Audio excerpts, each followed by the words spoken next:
Director Adam McKay turns real frustration into a compelling film. Released on December 11, 2015, this $28 million biographical comedy drama earned almost $100 million in profit. Based on the disgusting true events of the financial crisis of the mid-2000s, several high-finance investors take on the big banks of Wall Street by betting against them. The all-star cast features Christian Bale, Steve Carell, Ryan Gosling, Brad Pitt, and a dozen others who portray hedge fund managers and bond salesmen, all of whom are based on real people. In a nominated performance, Bale is fantastic as the first person to correctly predict the market collapse. His nuanced delivery and portrayal of someone with Asperger's is perfectly done, quirky and eccentric without ever calling attention to itself. Meanwhile, Carell is great, balancing excitement, incredulity, and anger over the shocking discovery his team makes.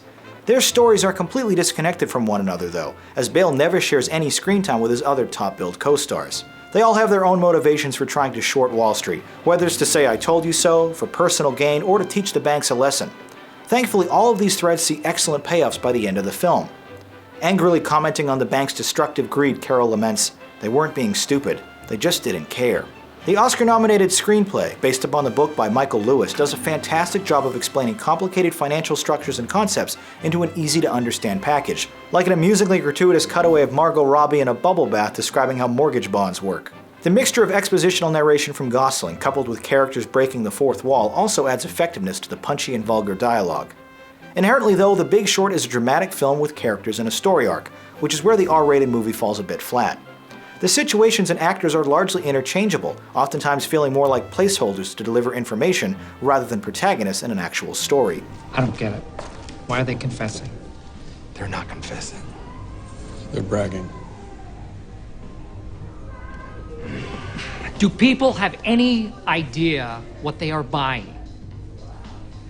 I'd focus on the immigrants, you know? Once they find out they're getting home, they sign where you tell them to sign. Don't ask questions, don't understand the rates. Idiots. Yeah. And you target immigrants too? Their credit actually isn't bad enough for him.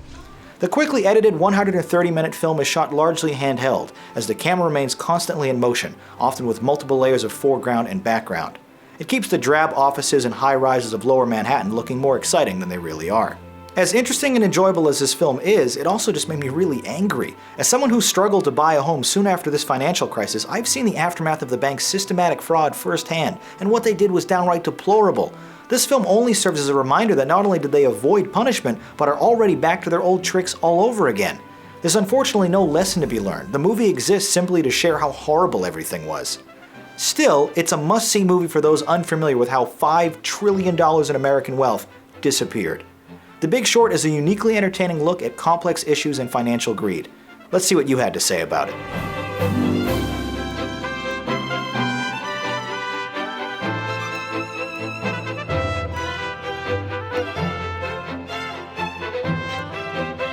An entertaining look at an involved topic, we both agreed this is a cool movie. That does it for this quick excerpt, but if you'd like to watch full episodes of Movie Night and submit your own reviews to be included on the show, please visit the Jogwheel YouTube channel. My name is Jonathan Paula, thanks for watching, and have a good movie night.